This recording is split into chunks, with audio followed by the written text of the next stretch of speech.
संवैधानिक तौर पे मेजोरिटी गवर्न करती है, लेकिन माइनॉरिटी के राइट भी उतने ही कॉन्स्टिट्यूशन में प्रोटेक्टेड हैं जितने मेजोरिटी के राइट प्रोटेक्टेड हैं। और डेमोक्रेसी की जो खास बात है वो यही है कि इसमें आप मेजोरिटी में हैं तब भी आपको प्रोटेक्शन मिलती है, और जब आप माइनॉरिटी में होते हैं तब भी प्रोटेक्शन मिलती है। कोई जनरल इशू है जो प्लूरल सोसाइटी के बारे में है तो उसमें जा सकता है जज, ऐसी कोई प्रॉब्लम नहीं है कि वो नहीं जा सकता। लेकिन ये जो अगर उनका एक तरफा विचार है कि हिंदू का वो होना चाहिए, हिंदू राष्ट्र बनना चाहिए, तो उसमें जज पार्टिसिपेट नहीं कर सकते, क्योंकि जज की अपनी लिमिटेशन है कि वो कॉन्स्टिट्यूशनल वैल्यूज के खिलाफ जो है स्टैंड नहीं ले सकते। वो पब्लिक ओपिनियन के हिसाब से काम कर रहे हैं। जजेज का जो काम है वो पब्लिक ओपिनियन जो भी हो, उनको पब्लिक ओपिनियन के हिसाब से जजमेंट देने की जरूरत नहीं है। जो संविधान कह रहा है उसको मान के पूरी पब्लिक ओपिनियन के खिलाफ भी जजमेंट जज दे सकता है और देते हैं। बहुजन नायकों के इतिहास को समेटे 2025 का बहुजन कैलेंडर आ गया है। आज ही बुक करिए अपना बहुजन कैलेंडर। यह हिंदुस्तान है, देश बहुमत की इच्छा से चलेगा, यह कहना है इलाहाबाद हाई कोर्ट के जज शेखर कुमार यादव का। जस्टिस शेखर कुमार यादव 8 दिसंबर को प्रयागराज में विश्व हिंदू परिषद के कार्यक्रम में समान नागरिक संहिता यानी यूसीसी पर बोल रहे थे, जहां उन्होंने यह बात कही। लाइव लॉ ने एक रिपोर्ट प्रकाशित की इस बारे में, और उसके मुताबिक जस्टिस शेखर कुमार यादव ने जो कहा वो जरा पूरा सुन लीजिए, फिर इस मामले में हम बात करेंगे। इस बारे में हमारे साथ हैं doctor KS. Chauhan, supreme court के senior advocate. Justice Shekhar Kumar Yadav ने कहा कि उन्हें यह कहने में कोई झिझक नहीं कि देश हिंदुस्तान में रहने वाले बहुसंख्यक लोगों की इच्छा के मुताबिक चलेगा। यह कानून है, कानून यकीनन बहुसंख्यकों के मुताबिक काम करता है।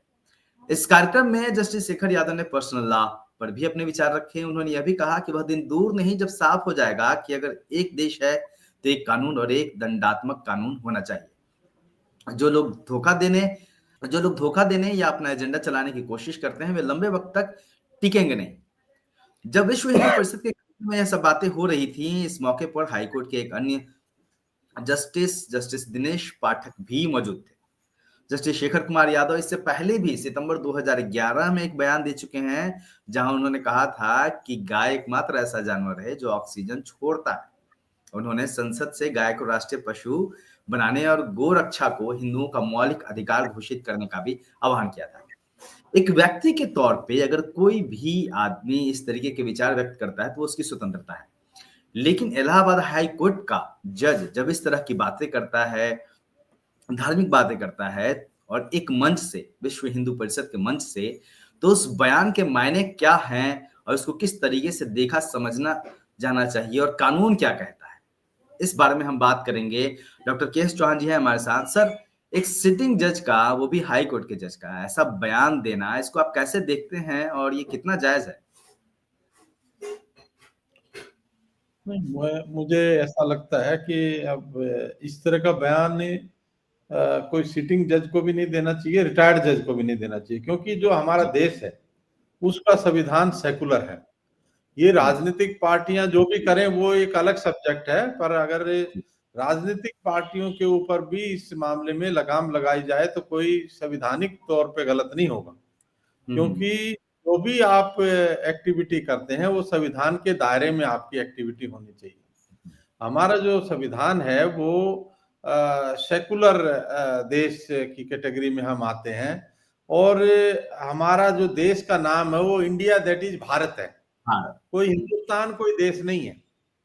अगर इंटरनेशनल ज्योग्राफी में आप देखेंगे तो कोई देश जो है ऐसा नहीं है जिसका नाम हिंदुस्तान हो जी। और ये जो बार बार जो चल रहा है ये संविधान की जो मूल भावना है उसके खिलाफ है, और जो जजेज को पर्टिकुलरली इस तरह के काम में नहीं आगे आना चाहिए। जो संस्थाएं काम कर रही हैं उन संस्थाओं के अपनी मान्यता है, और वो बेसिकली पॉलिटिकल पार्टी से कनेक्टेड होती है, तो पॉलिटिकल पोलराइजेशन के लिए उन संस्थाओं को वो यूज करते हैं।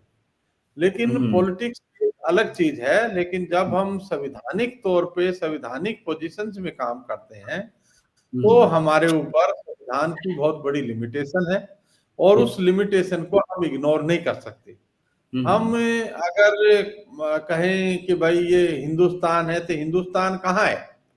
संविधान तो उसको इंडिया दैट इज भारत कह रहा है, हिंदुस्तान तो कोई वर्ड ही नहीं है। और जहां तक मेजोरिटी का सवाल है, मेजोरिटी संवैधानिक तौर पे मेजोरिटी गवर्न करती है, लेकिन माइनॉरिटी के राइट भी उतने ही कॉन्स्टिट्यूशन में प्रोटेक्टेड हैं जितने मेजोरिटी के राइट प्रोटेक्टेड हैं।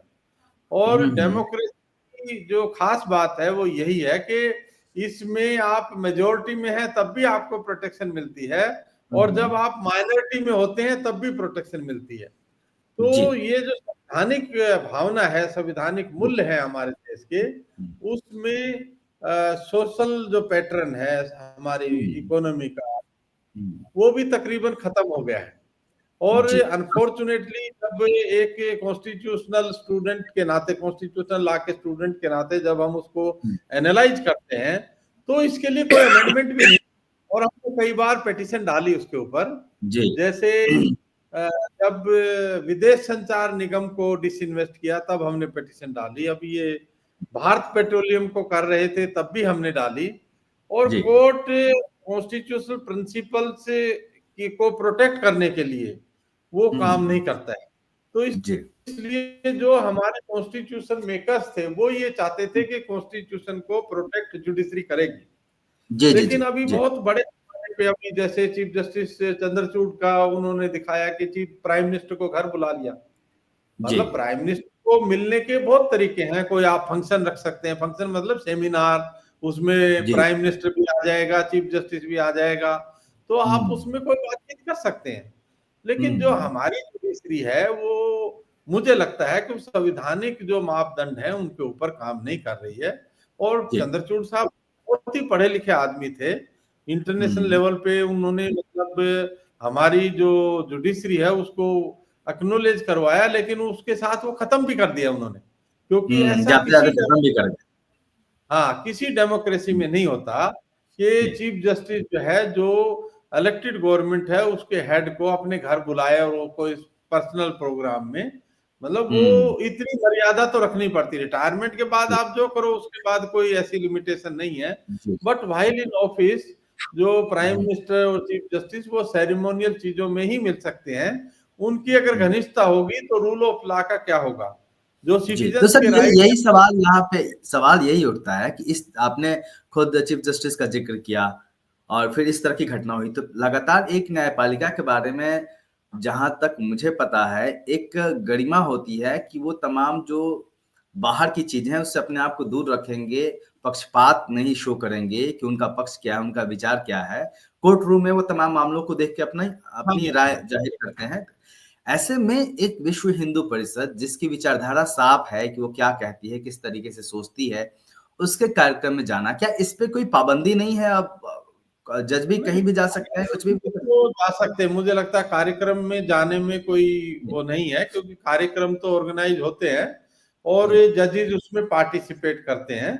लेकिन अगर कोई सेकुलर आइडिया वो विश्व हिंदू परिषद प्लॉट करती है, जैसे कोई सेकुलरिज्म का टॉपिक है, कोई जनरल इशू है जो प्लूरल सोसाइटी के बारे में है, तो उसमें जा सकता है जज, ऐसी कोई प्रॉब्लम नहीं है कि वो नहीं जा सकता। लेकिन ये जो अगर उनका एक तरफा विचार है कि हिंदू का वो होना चाहिए, हिंदू राष्ट्र बनना चाहिए, तो उसमें जज पार्टिसिपेट नहीं कर सकते, क्योंकि जज की अपनी लिमिटेशन है कि वो कॉन्स्टिट्यूशनल वैल्यूज के खिलाफ जो है स्टैंड नहीं ले सकते। इसलिए मुझे लगता है कि अगर वो हिंदू धर्म और इससे रिलेटेड जो इश्यूज हैं उसके ऊपर कोई जज पार्टिसिपेट नहीं कर सकता।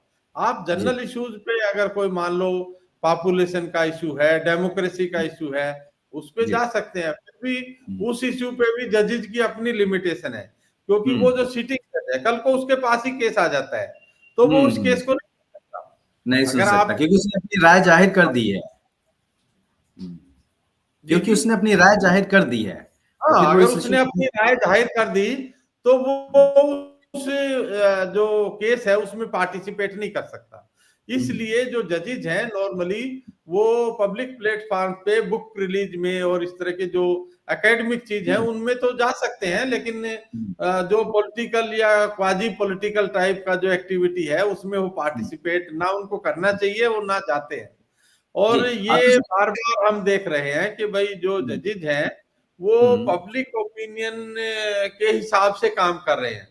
जजेज का जो काम है वो पब्लिक ओपिनियन जो भी हो, उनको पब्लिक ओपिनियन के हिसाब से जजमेंट देने की जरूरत नहीं है।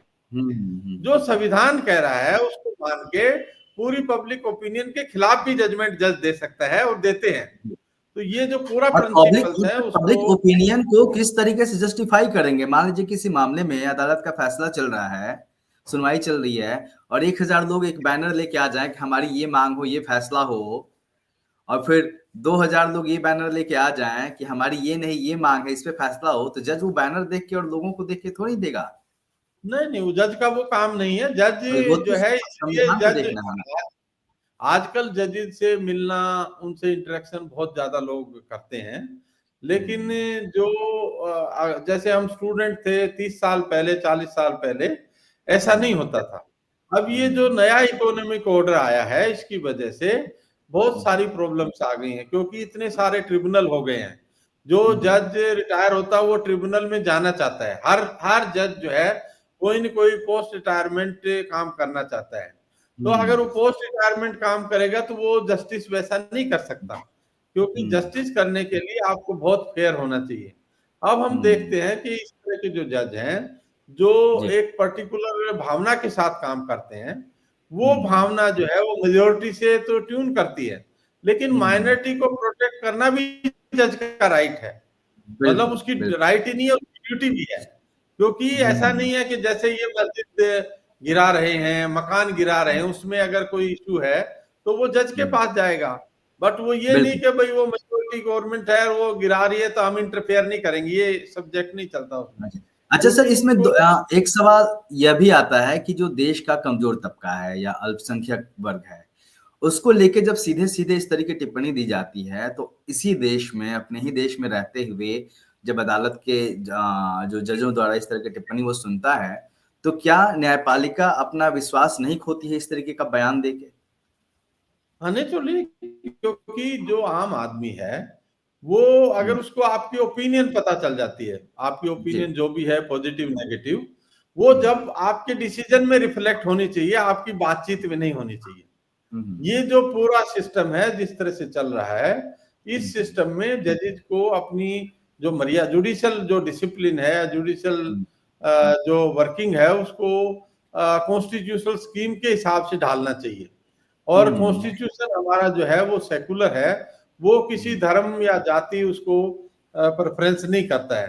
तो इसलिए जो हमारा जो बाबा साहब डॉक्टर अंबेडकर चाहते थे, कास्टलेस सोसाइटी होनी चाहिए। अभी जैसे ये कैटेगराइजेशन का इशू बनाया, कैटेगराइजेशन के इशू से क्या है कि कास्ट के बेसिस पे उसको बेनिफिट मिलेगा, तो कास्ट और मजबूत होगी। तो जो बाबा साहब डॉक्टर अंबेडकर कास्ट को खत्म करना चाहते थे, वो और मजबूती की तरफ जाएगी। ये जो पूरी सिस्टम है, जो संवैधानिक जो कोर्ट है, उनको जो कॉन्स्टिट्यूशनल के प्रिंसिपल है, उनकी फिलॉसफी है, उसके हिसाब से काम करना चाहिए। और जो भी पूरा सिस्टम है, जैसे आप देखेंगे कि मंडल का जजमेंट है वो 9 जजों का, उसने कहा कि शेड्यूल कास्ट जो है वो कास्ट नहीं है, वो क्लास है। अभी ये जो जजमेंट है इसका मतलब वो शेड्यूल कास्ट अभी भी कास्ट है, तो कास्ट को आप बाइफरकेट कर सकते हैं, क्लास को नहीं कर सकते।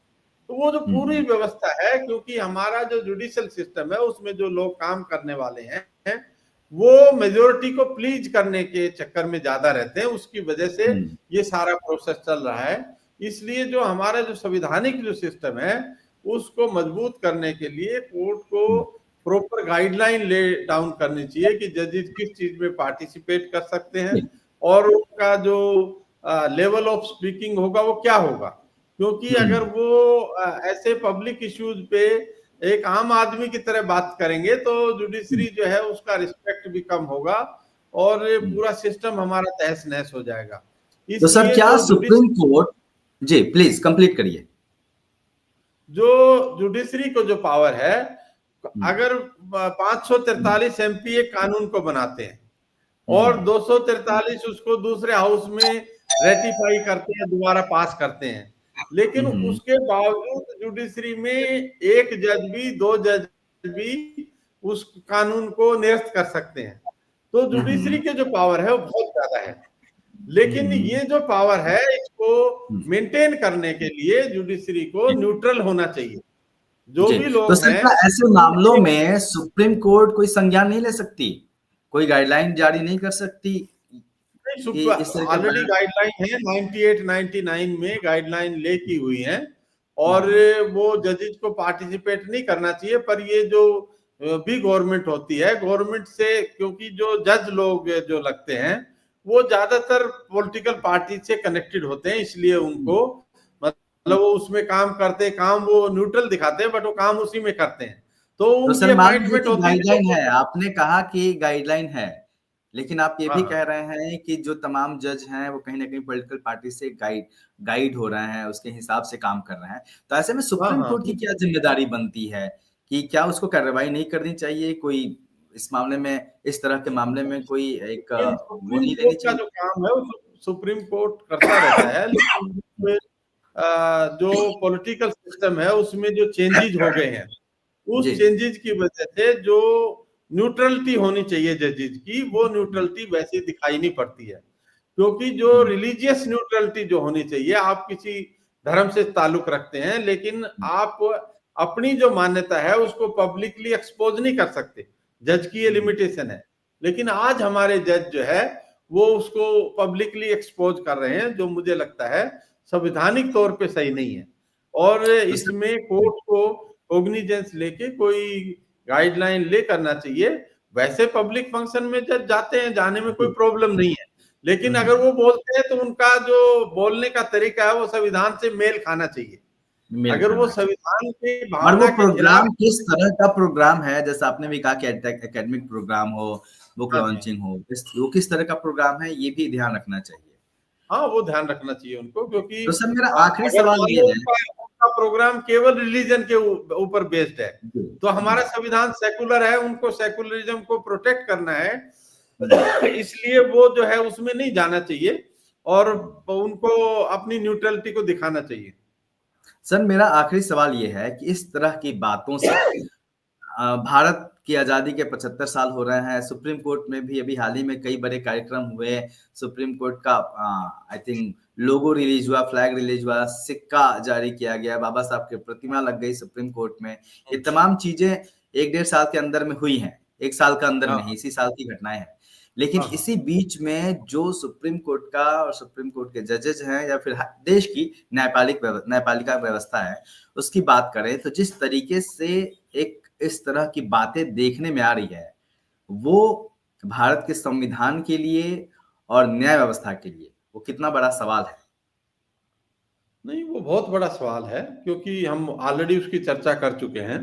चंद्रचूड़ साहब ने बहुत प्रोग्रेसिव काम किए थे, लेकिन वो एक ही केवल प्राइम मिनिस्टर को अपने घर बुलाने से उनका जो भी उन्होंने काम किया था वो सब जो है वो खत्म हो गया। और वो उस तरह का जो सिस्टम है किसी भी डेमोक्रेसी में ऐसा नहीं हुआ, केवल हमारे यहाँ नहीं, जो दूसरा हमारे से बेटर डेमोक्रेसी है, हमारे से वर्स डेमोक्रेसी है, उसमें भी ऐसे पॉलिटिकल लीडर्स को जजेज डायरेक्ट पार्टिसिपेट नहीं करते हैं। नहीं। वो कोई सेमिनार है, कुछ और है, वो अलग तरीका है जिसकी हम चर्चा कर चुके हैं। तो ये जो हमारा जो जुडिशरी की जो हमारी प्रॉब्लम है उसके दो कारण हैं। एक तो जो वो कारण भी इस पर्टिकुलर केस में अफेक्ट नहीं होता है, क्योंकि जी। जो schedule caste, schedule tribe, backward classes के रिप्रेजेंटेटिव जजेज कोर्ट्स में नहीं है, इसलिए जो क्रॉस चेक होना चाहिए राइट्स के बारे में वो क्रॉस चेक नहीं है। बट ये जज जो है ये ओबीसी होंगे, यादव आप बता रहे जी। हैं उनको, तो अगर ओबीसी है तो वो ओबीसी भी मतलब उनकी पार्टी से, उनकी संगठन से जुड़े होंगे, इसलिए वो एक विचारधारा डेवलप हो जाती है जिसकी वजह से वो विचारधारा उसको, उसके विचार को दूषित कर देती है। लेकिन मुझे लगता है कि जुडिशरी को करेक्टिव मेजर्स लेने की जरूरत है और जुडिशरी जो है उसको मतलब ये तो दिखाना ही पड़ेगा कि हम न्यूट्रल हैं और हम सेकुलर आइडिया को मानते हैं, हम सोशल आइडिया को मानते हैं। लेकिन अभी हम ऐसा महसूस कर रहे हैं कि वैसा हमें दिखाई नहीं पड़ता है, क्योंकि जजेज की अपनी लिमिटेशंस हैं, क्योंकि जो भी रिसोर्सेज हैं, जो उनको पैसा चाहिए, जो भी कुछ चाहिए, तो वो सब एग्जीक्यूटिव से मिलता है। और एग्जीक्यूटिव में पहले क्या होता था कि बहुत समझदार, बड़े रिस्पॉन्सिबल और एजुकेटेड लोग होते थे। अब ओवर द इयर्स जो ये सोशल मूवमेंट चला के जो पार्टियां आई हैं, इनमें जो लोग लीडरशिप में है वो बहुत समझदार भी नहीं है, बहुत ज्यादा पढ़े लिखे भी नहीं है। तो इसलिए उनको क्या करना चाहिए, कितनी लिमिटेशन रखनी चाहिए, वो लिमिटेशन उनको समझ में नहीं आती है। इसलिए मुझे लगता है कि हमें हमारे देश का जो ओवरऑल सिस्टम है उसमें ही सुधार करने की जरूरत है। केवल जुडिशरी में ही नहीं, पॉलिटिकल सिस्टम में भी जो समझदार लोग हैं, जो पढ़े लिखे लोग हैं, केवल किताबी ज्ञान नहीं, पहले हमारा अनपढ़ आदमी होता था, लेकिन वो अनपढ़ आदमी जो है वो ज्यादा समझदार होता था। आज पढ़ा लिखा आदमी उतना समझदार नहीं होता है। इसलिए ये जो पूरी व्यवस्था है, इसमें थोड़ा जो है जागरूक लोग जो है होने चाहिए, जो उसमें पार्टिसिपेट करेंगे, तो निश्चित तौर पे थोड़ा बेनिफिट होगा उसमें। जी, बहुत बहुत शुक्रिया सर। तो ये थे डॉक्टर एस चौहान जी, सुप्रीम कोर्ट के सीनियर एडवोकेट। और निश्चित तौर पे जिस तरह की घटनाएं हो रही हैं, मेरे पिताजी खुद एक सिविल कोर्ट में क्लर्क थे, और वो हम उनसे सुना करते थे कि जो जज साहब होते हैं वो जब अखबार पढ़ते हैं तो सड़क की तरफ चेहरा करके अखबार नहीं करते, सड़क की तरफ उनकी पीठ होती है। वो एक बताया करते थे किस तरीके से न्यायालय काम करती है, किस तरीके से जजेस काम करते हैं, किस तरीके से न्यायपालिका का चरित्र होना चाहिए।